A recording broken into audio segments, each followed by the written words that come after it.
প্রত্যেকটা অঙ্গ সংগঠন হচ্ছে যে আমাদের একটা মানুষ, যেমন মানুষের বডি, যদি শুধু বডি থাকে, হাত পা আঙ্গুল যদি না থাকে, তাহলে এই বডিটার কোনো দাম আছে? কোনো দাম নেই। আমি সবসময় এটা মনে করি যে বাংলাদেশ জাতীয়তাবাদী দল আমাদের হচ্ছে যে মূল।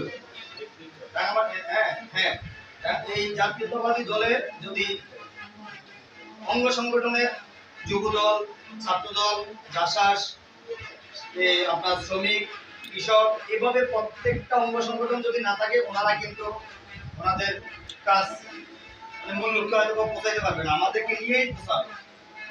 এই জন্য কোনো দলকে ছোট করে দেখার কোনো সুযোগ নেই। সুযোগ আছে? কোনো দলকে কিন্তু কোনোভাবে ছোট করে দেখার মতো কোনো সুযোগ নেই। আমি বাংলাদেশ জাতীয়তাবাদী সামাজিক সাংস্কৃতিক দলের সভাপতি। আমি মনে করি যে আমি আমার আমার জায়গা থেকে আমি পরিপূর্ণ। আমি আমার জায়গা থেকে পরিপূর্ণ।